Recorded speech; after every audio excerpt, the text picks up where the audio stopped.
Assalamualaikum warahmatullahi wabarakatuh. Perkenalkan, nama saya Galang Satya Prabu, NIM 245112003. Di sini saya akan menjelaskan ulang materi kemarin, yaitu hidrostatistik, dan kita langsung saja ke pembahasannya.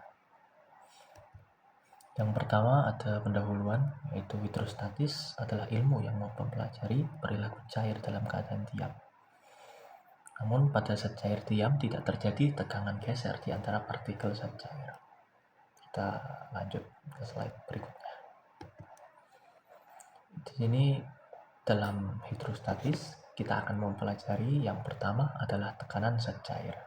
Lalu berikutnya adalah variasi tekanan sebagai fungsi jarak vertikal.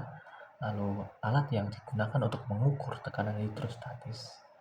Lalu ada gaya tekanan yang bekerja pada dinding, permukaan, dan pada beban yang terendam. Lalu yang terakhir adalah aplikasi pada permasalahan hidrostatis. Lalu di sini ada tekanan. Tekanan adalah jumlah gaya tiap satuan luas. Di sini disimbolkan dengan P sama dengan F per A. Dengan P adalah tekanan dengan satuan N per meter persegi, yaitu Pascal. Dan F adalah gaya Newton, atau A adalah luas permukaan meter dengan satuan meter persegi. Lalu yang berikutnya, dalam sistem MKS, gaya dan luas mempunyai satuan kgf dan meter persegi, sehingga tekanan mempunyai satuan kilogram force per meter persegi. Dalam satuan SI, gaya dan luas mempunyai satuan Newton dan meter persegi, sehingga tekanan adalah Newton per meter persegi atau Pascal. Jadi satuan dalam satuan SI, karena di sini ada Newton dan meter persegi, sehingga tekanannya kita simbolkan atau dengan satuan Newton per meter persegi. Dan begitu juga dalam sistem NKS, karena di sini kgf dan meter persegi, maka kita mempunyai satuan tekanan kilogram force per meter persegi dalam sistem MKS. Lalu kita ke pembahasan yang berikutnya, yaitu tekanan pada suatu titik dan kondisi yang terjadi, yaitu tidak terjadi tegangan geser, gaya yang bekerja tegak lurus bidang. Lalu ada tekanan pada setiap titik di dalam zat cair diam adalah sama ke segala arah. Jadi tekanan pada setiap titik di dalam zat cair diam adalah sama besarnya ke segala arah. Lalu di sini kita bisa melihat yaitu tekanan pada suatu titik. Ada contoh soal di sini, kita gambarkan P itu tekanan, PX tekanan dalam arah horizontal, PX tekanan dalam arah horizontal.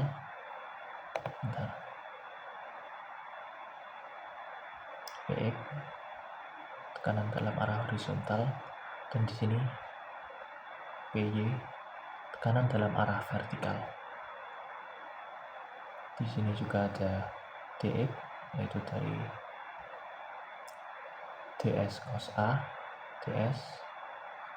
Lalu di sini ada DY, dan ini adalah DY. Berat prisma segitiga, yaitu volume segitiga sama dengan DY per 2 dikali DX kali 1. Lalu ada juga W sama dengan gamma DY per 2 dikali DX dikali 1 sama dengan gamma volume segitiga. Karena tidak ada tekanan geser, maka gaya yang bekerja hanya gaya tekanan dan gaya berat. Karena tidak adanya gaya geser di sini, maka yang bekerja hanyalah gaya tekan dan gaya berat. Lalu selanjutnya masih membahas soal yang tadi, namun lebih terperinci, yaitu bila F sama dengan PA, gaya tekanan yang bekerja pada permukaan adalah, yaitu Fx.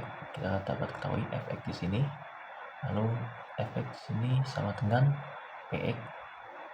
Px kita dapatkan dari sini. Lalu ada dy. Dy karena dia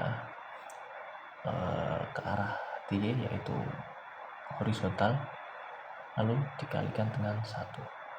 Lalu sama dengan kita dapat sederhanakan menjadi Px dikali dy. Lalu fy juga sama, di sini fy, lalu di sini ada py di sini, lalu kita kalikan dengan dx karena dia menekan arah dx. Lalu kita kalikan 1, lalu kita bisa sederhanakan menjadi py dx, py dikali dx. Lalu fs juga sama, kita dapat ketahui sini fs kita sama dengan yaitu p, hanya p, lalu kita kalikan dengan ds karena dia menekan ke arah ds. Lalu kita kali 1, lalu kita bisa sederhanakan seperti ini, p dikali ds. Persamaan kesetimbangan untuk arah x, lalu kita dapat tuliskan fx di sini sama dengan fs dikali ca. Kita fx ini kita dapat tuliskan dengan px ya, yang ini dikalikan dengan dy karena dia tadi ke arah dy. Lalu kita yang fs kita juga sama, di sini masih sama, di sini p dikali ds sama seperti yang ini. Lalu kita kalikan dengan sin a. Lalu jadi kita dapat sederhanakan atau kita dapat rumuskan menjadi px dikali ds dikali sin a sama dengan pds sin kali sin a, sehingga px sama dengan p.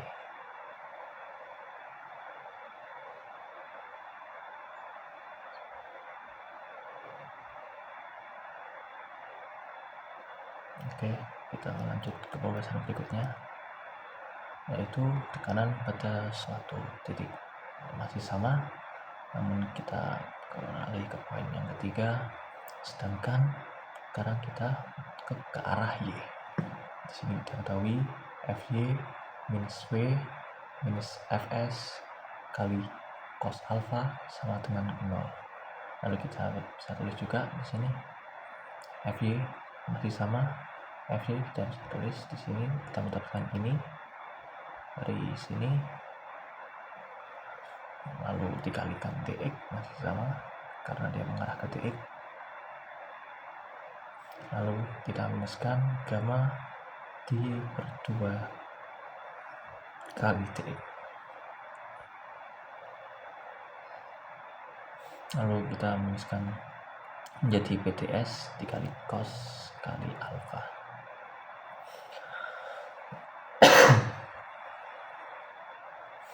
Sama dengan 0, atau kita dapat rumuskan sama seperti ini, py masih sama karena dari fy dari sini dikalikan dengan ds cos alpha, lalu minus gamma setengah kali dy kali ds cos a dikurangi p kali ds dikali cos a sama dengan 0. Lalu kita dapat sederhanakan menjadi py dikurangi setengah gamma dy minus p sama dengan 0. Karena ukuran prisma sangat kecil sehingga dy mendekati 0, maka suku kedua dari persamaan di atas dapat diabaikan, sehingga p y sama dengan p.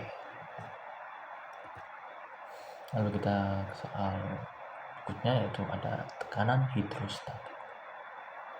Namun saya rasa saya tidak bisa melanjutkannya karena udah hampir 10 menit waktunya. Mungkin itu yang bisa saya sampaikan. Mungkin soal-soal yang ini akan saya atau teman-teman saya bahas lebih lanjut. Mungkin yang mendapatkan presentasi ini atau mungkin yang videonya sampai ke soal ini bisa mereka bahas. Sekian dari saya. Jika ada salah kata, saya minta maaf. Terima kasih.